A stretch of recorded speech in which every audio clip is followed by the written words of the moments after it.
నేను అలా మాట్లాడటానికి ప్రధానమైన కారణం ఏంటంటే, లూలు మాల్‌లో నిధి అగర్వాల్ తను పడ్డ వేదన,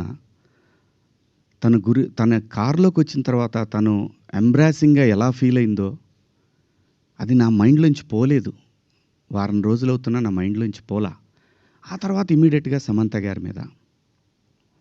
తెలుగు సినిమాలో నేను ఈ ఇండస్ట్రీకొచ్చిన తర్వాత 90% ఆర్టిస్టులు, ఫీమేల్ ఆర్టిస్టులు ఎప్పుడు కూడా లైక్ రమ్యకృష్ణ గారు గానివ్వండి, జయసుధ గారు గానివ్వండి, విజయశాంతి గారు, వీళ్ళు కట్టుకున్న శారీస్ మీద, వీళ్ళు వేసుకున్న డ్రెస్సుల మీద షాపుల్లో అమ్మేసేవాళ్ళనమాట.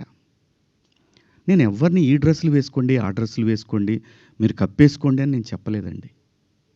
నేనెవడిని చెప్పటానికి? సమాజంలో ఏ రుగ్మత వచ్చినా గానీ, సమాజం సినిమా వల్ల చెడిపోతుంది. మీరు వేసుకునే డ్రెస్సుల వల్ల చెడిపోతుంది.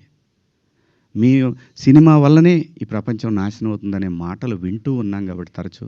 ఇక్కడే బతికి, ఇక్కడే నా కుటుంబాన్ని ముందుకు తీసుకెళ్తూ, నా పిల్లల్ని చదివించుకుంటూ, ఇక్కడొచ్చిన డబ్బులతో చదివించుకుంటూ, సినిమాని ఎవరు అనకూడదు అనే పంతాలో మనం ఎందుకు వాళ్ళకి అవకాశం ఇవ్వాలనేటటువంటి ఆలోచనతోటి నేను ఆ సందర్భంలో వచ్చిన మాటల్లో నాకు ఇప్పటికి కూడా నాకు నమ్మబుద్ధి కావట్లేదు.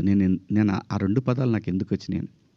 ఇందాక మన జర్నలిస్ట్ మిత్రులకి నేను నా ఫోన్‌లో ఉన్న మెసేజ్‌లు చూపిచ్చాను. ఏమని? ఫస్ట్ నేను అపాలజీ చెప్పింది నా భార్యకి. వెంకట్ గారు మీరు చూసారు కదా! ఎన్ని గంటలకండి నైటు? 1:30కి.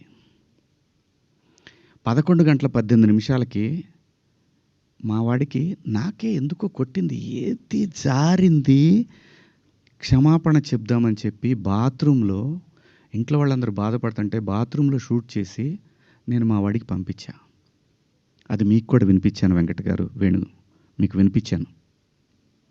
ఈ వీడియో కాదు, ఇప్పుడు చూస్తున్న వీడియో కాదు. అంతకుముందే ఆ వీడియో 11:18 ఉంది.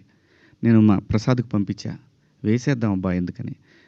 అది అందరూ ఫ్లోలో వెళ్ళిపోయింది. పెద్దగా ఏమీ లేదు. ఎందుకు కెలుక్కోవటం అన్నారు.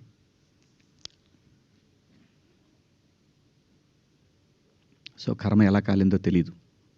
కర్మ ఎవరిని వదిలిపెట్టదు.